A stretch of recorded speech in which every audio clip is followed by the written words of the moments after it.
Another rainy day in Norman. When will it let up? We've got the latest forecast from our weather team. And outrage from countries around the world after the latest round of fighting in Ukraine. Plus, it's a head-to-head election for Norman mayor. We have a preview of Tuesday's runoff. This is OU Nightly.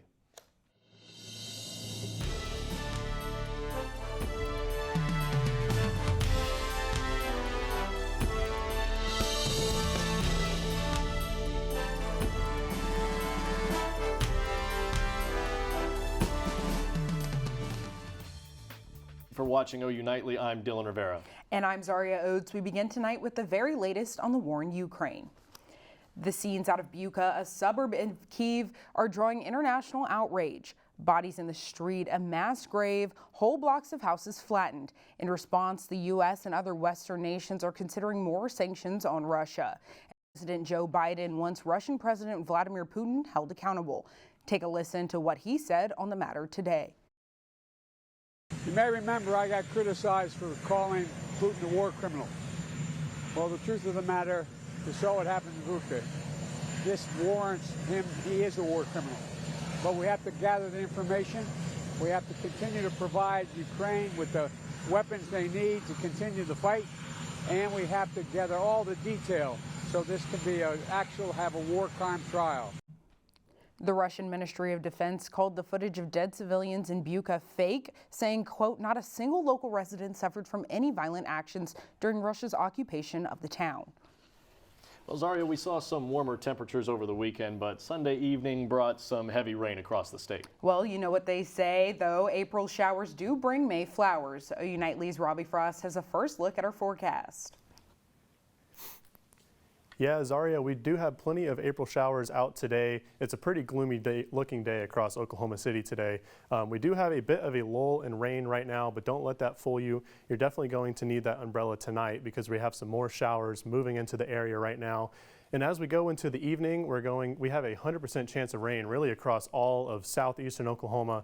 So definitely have a chance for flooding. I'll talk to you about that coming up. And we also have a bit of a cooler week ahead. Back to the desk.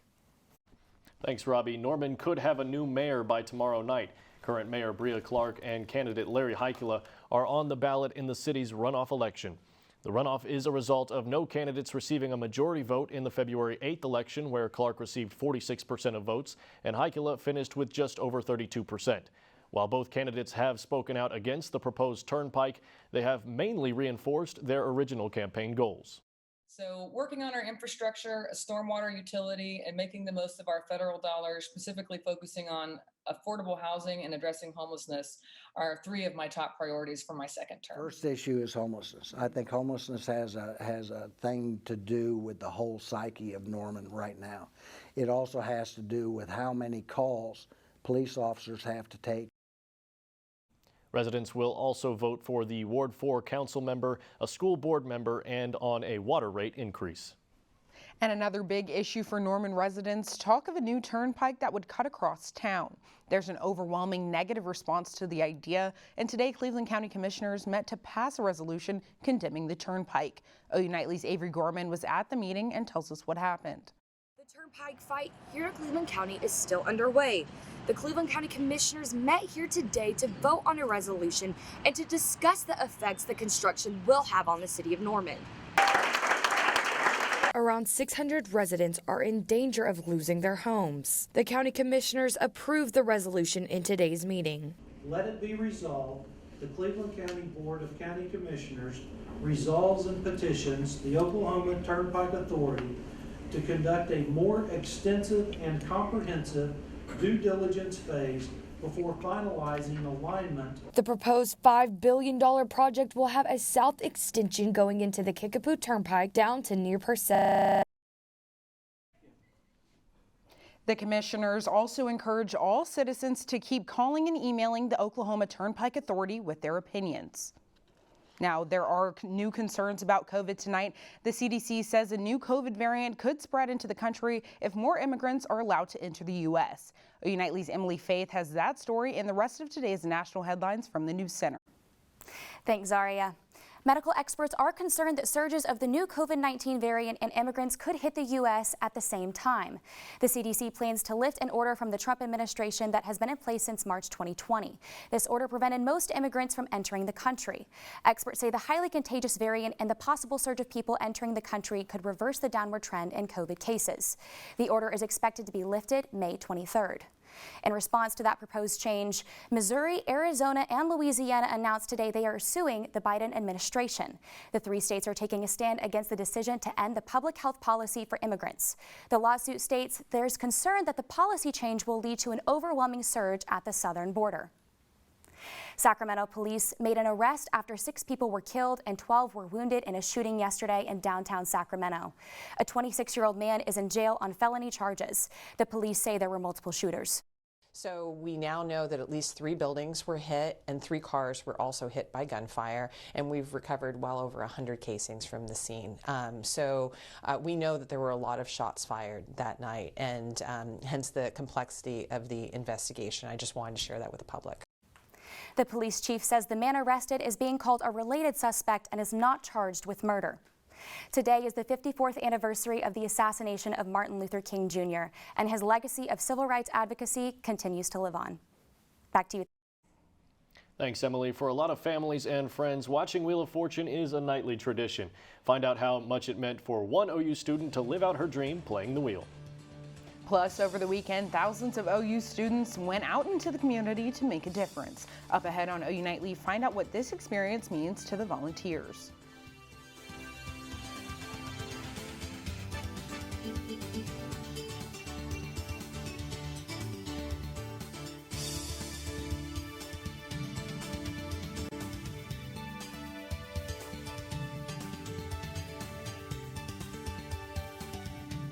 One OU student and RA made Sooner Nation proud by spinning the wheel, and she says it took years and years of preparation. OU Nightly's Roddy is live from Headington Hall with the story. Bella?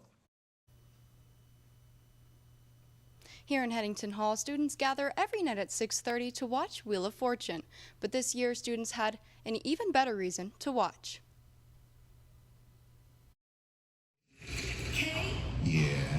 From watching Wheel of Fortune at only 2 years old with family to practicing for the real thing.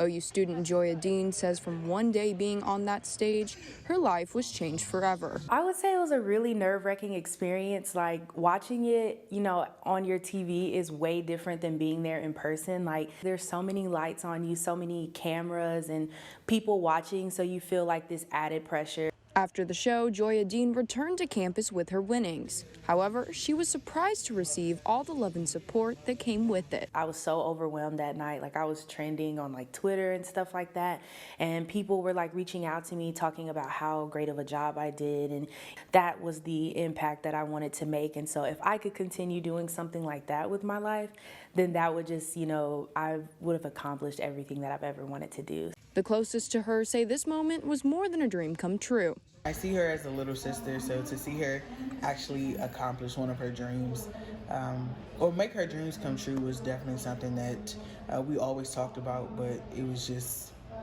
I think it was mind-blowing to see her actually on the screen. Smiling all the way from Norman to California.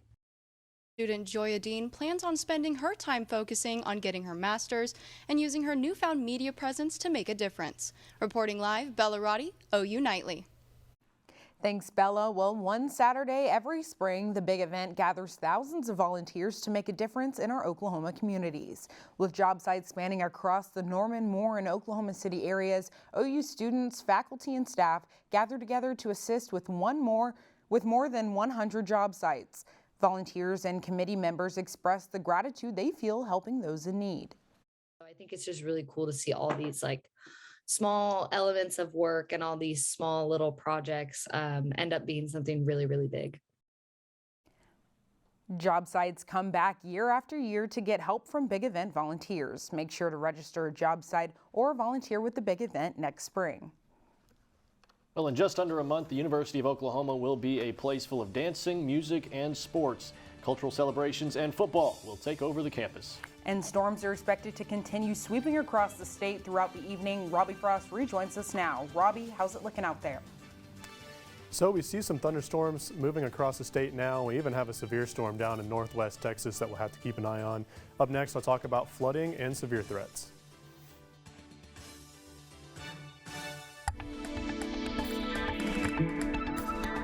Welcome back to OU Nightly. I'm Robby Frost, and like I said, keep that umbrella on you with you tonight as we have some rain starting to move in to Oklahoma City right now. Temperatures are sitting at around 59 degrees, which is a little bit chillier than what we've been having so far the last few weeks. And here's a live look at radar across the state right now. We've got some showers starting to move through the metro, and what we'll have to keep an eye on is down here in southwestern or northwestern Texas. We got a severe storm which will be moving in to southwestern Oklahoma here pretty soon, and we also have a severe thunderstorm watch down in this area now. And as we go into the night, you can see around 5 we're going to have a big line of storms across I-44, and this will kind of train across the region into the night and dumping a lot of rainfall through the area. And this will continue into the night, and you can see we have some stronger storms down in southeastern Oklahoma, and these will continue to push in through the night.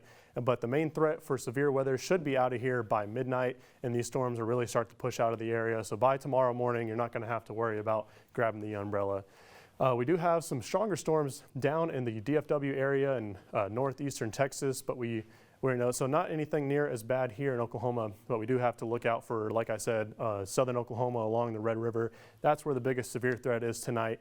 But something that we are going to have to look out for really across much of the state that's getting rain is going to be flooding. We've already received an inch of rain here in Norman and other parts along I-40. And through the night, we're going to see up to another inch of rain with these showers coming through, and even along the Red River, even more than an inch of rain. So flooding is going to be an issue that we need to look out for. So if you see any flooded roadways, turn around, don't drown. You've heard it a million times. Definitely need to keep that in mind tonight. Then as we go to tomorrow, we've got some warmer weather returning. Highs will be in the upper 70s and even 80s across the state with some sunshine. But when we go into Wednesday, this is when we have some cooler temperatures begin to move into the region. And we even need to look out for fire weather as we have some strong north winds coming through. And you can see this continues Thursday and Friday. We have north winds of around 20 or 15 miles per hour. But this should not be around for too much longer, because when we go into the weekend, we start to see the south wind return, and we've got temperatures warming up into the upper 70s going into early next week. So I don't know about you, Dylan and Zaria, but we've got a beautiful weekend coming up. Definitely something to look ahead to.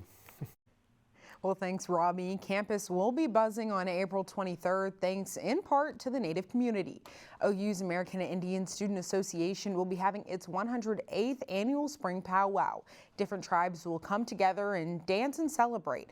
Different dance styles are shown, and each one has a specific meaning behind it. Organizers say it provides a source of cultural pride. People are really needing that medicine. It is a healing process. Whenever we have dances in our drum, we use that as our medicine, as our good medicine, as we continue on our journey through life.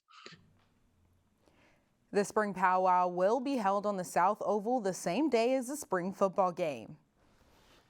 Well, March Madness comes to a close tonight with a huge matchup between a Sooner rival and a team with a former Sooner in the lineup. That's right. Tyler Deluca joins us in sports now to preview the men's national championship. Tyler. That is right, guys. We got two Blue Bloods facing off in the national championship tonight. I will give you the full look ahead next. And speaking of national championships, women's gymnastics is headed to another. Both those stories and more next on OU Nightly.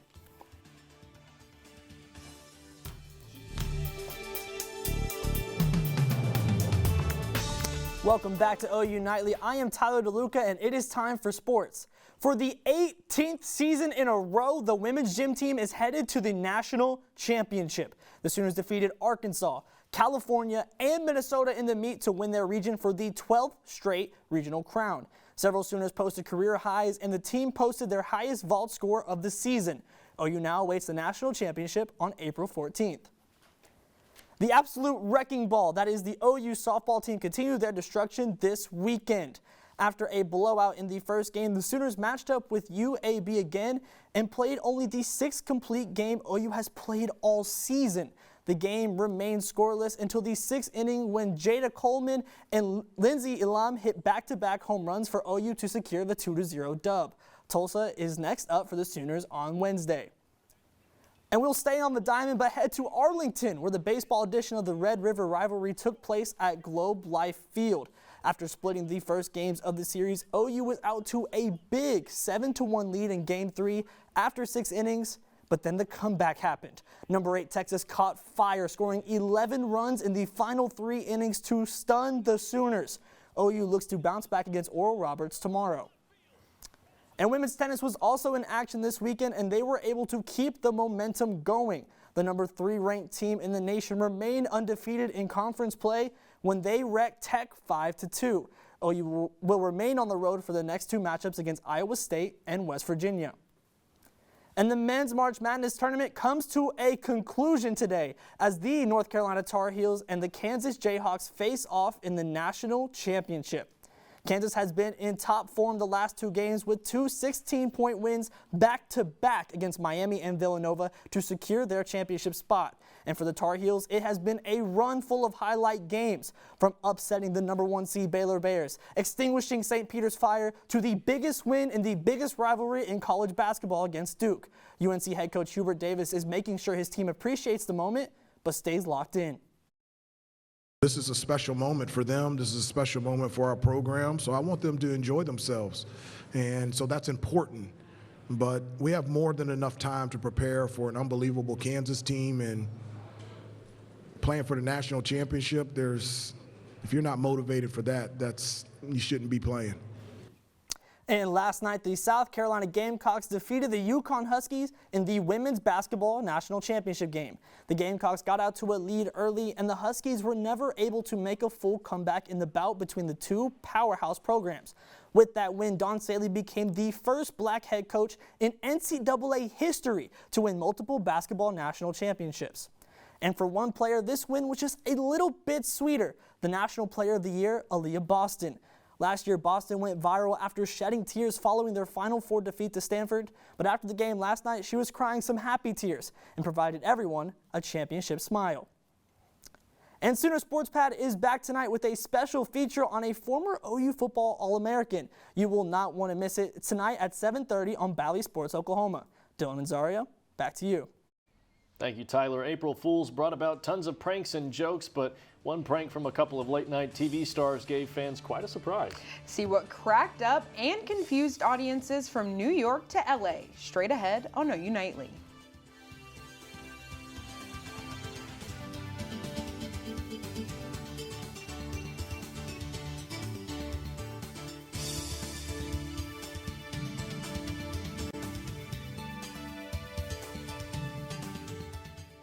I'm Caroline Vaccaro at the OU Nightly Update Desk. The Senate Judiciary Committee is deadlocked on approving Ketanji Brown Jackson to the Supreme Court.